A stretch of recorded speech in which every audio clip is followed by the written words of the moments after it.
എവിടുന്ന നമുക്കായിരുന്നു? ഇന്ന് അൽബിയുടെ കല്യാണല്ലേ ഇന്നിപ്പോ കഴിഞ്ഞ കാണിപ്പോൾ പോന്നിട്ടുള്ളൂ. അപ്പൊ കുട്ടിയെ കണ്ടിട്ട് ചോറും മടുത്തുകൊണ്ട് പോന്നതാണ്. നിങ്ങൾ ബിരിയാണി അപ്പേര് ഇപ്പൊ ബിരിയാണി വെയിച്ചോ? ഇന്നലെ അപ്പൊ യൂട്യൂബിൽ ഒരു ചങ്ങായി പറയുണ്ടല്ലോ ബിരിയാണി അപ്പേരൊന്നും ബിരിയാണി വെയിച്ചൂല. യൂട്യൂബിലുള്ളവർക്ക് അത് ഇതൊക്കെ പറയാം. ഞങ്ങൾ ഈ ബിരിയാണി പേർക്ക് പറഞ്ഞാൽ ദിവസം പരിപാടിയാണ്. വേറെ തിജത്ത് നിങ്ങൾ പണിയെടുക്കുമ്പോ ഒരു കഞ്ഞിവെള്ളം കൊണ്ടുവരി വരുമ്പോ അത് നമ്മൾ കുടിച്ചു. കോഴി ഉണ്ട്, കോഴി ഇറച്ചി ഉണ്ട്, അതൊക്കെ ഇപ്പൊ എന്റെ കുട്ടികൾക്ക് തിന്നാൻ വേണ്ടി കൊണ്ടുപോകണം. അല്ല പിന്നെ ഇപ്പൊ ഇതൊക്കെ പറഞ്ഞ ആൾക്കാരുടെ ഓല പേരിൽ ഞങ്ങൾ സംഘടനയുടെ ആൾക്കാർ കേസ് കൊടുത്തിട്ടുണ്ട്. ആർക്കും എന്തൊക്കെ വിളിച്ചു തരാൻ അങ്ങനത്തെ അവസ്ഥ വരാൻ പാടില്ല. ഞങ്ങളൊക്കെ നയിച്ചുന്നുണ്ട്. നല്ല വൃത്തിയായി കഴുകി നല്ല നന്നായിട്ടാണ് നാട്ടിൽ തിന്നാൻ കൊടുക്കുന്നത്.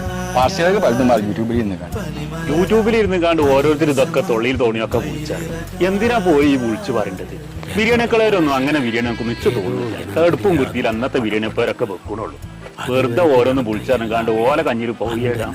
ഓല കുട്ടിയാക്കേ അയിമെന്ന് അരി അടിച്ചിട്ട് കുട്ടികൾ